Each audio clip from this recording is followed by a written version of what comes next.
the Netflix Marvel series are coming home to Disney Plus, social media has been abuzz for the last several days after a notification was added to the 6 Defenders Universe shows, saying if they would only be available on Netflix until March 1st.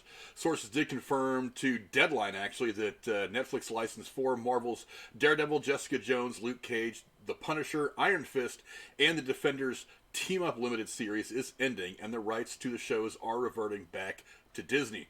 The company is keeping mum about its distribution plans for the collection of series, but they are expected to announce the show's new streaming home soon. Now, made by Disney for Netflix, in a different era of the streaming age under a different regime at the now defunct Marvel Television, the series are not a slam dunk for flagship Disney Plus because of some of the mature content, especially in Jessica Jones and Luke Cage. Still, Disney Plus feels like the best fit, being the designated Marvel streaming home, and the platform's recent Marvel series Hawkeye even featured a villain from the Defenders universe, Vincent D'Onofrio's Kingpin, as the post-cancellation ban on Disney's use of these characters has expired. The more adult-focused Hulu, which is controlled by Disney, does have 2 original series from Disney, or from Marvel rather, MODOK and Hitmonkey. I've watched neither one of those. I have no idea if they're any good or not.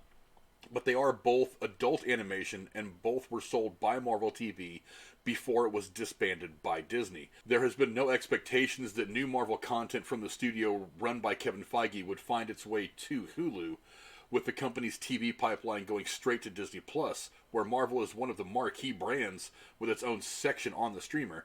It is unclear whether any of the Netflix series would undergo any editing or add content warnings should they go to Disney Plus.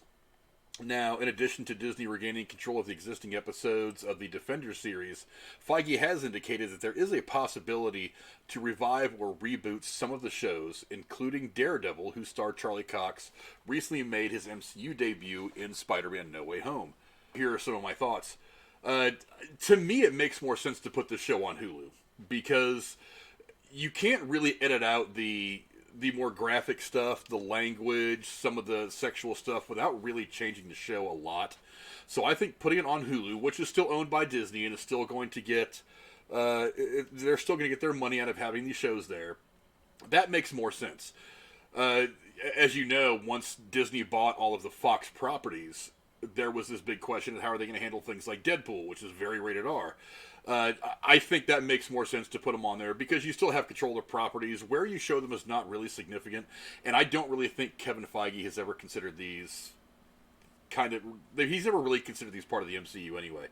Now, there is one possibility, however, and that's that these shows don't show up anywhere. Other than D'Onofrio's Kingpin, who was in Hawkeye, and Charlie Cox's Charlie Cox's Matt Murdock character. We did not see Daredevil in Spider-Man No Way Home. We saw Matt Murdock. It could just be that he's using those 2 characters, and the rest of them are just never going to get used again.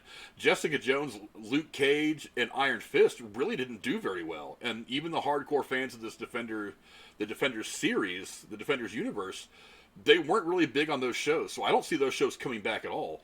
The other one is Punisher. I love Punisher. Punisher was one of my favorite of all these series that were in the Defenders universe, but I still don't think they can bring that back and play it as gritty and play it the same way in the MCU like I think they should anyway. But also, we don't really know what the plans are for the character. It could be that Matt Murdock's brief cameo in Spider-Man was just a kind of a one-off, a little bit of an Easter egg to the fans, just something to kind of make us smile in the moment as we went on through the course of the movie. We may never see Charlie Cox again, because there's just no news coming out about anything involving him. So I don't really know what the bigger plans are for this. Now, I would like to see them find somebody like Dave Filoni or Jon Favreau, who has done so well with the Star Wars stuff on Disney Plus, Mandalorian, Book of Boba Fett, so on and so on.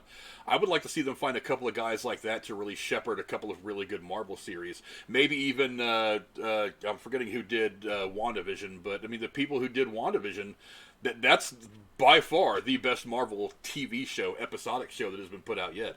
I would be absolutely fine with somebody like Adam Shankman. Adam Shankman was his name.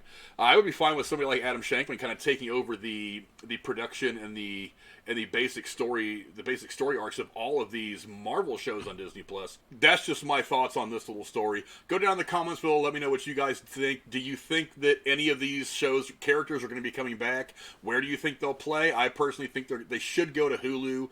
Disney's still going to control them. You don't want to put some of the more adult stuff on Disney Plus for obvious reasons. Kids are a big thing that drive Disney these days. So go down in the comments below, let me know what you guys think, and I'll see you guys later.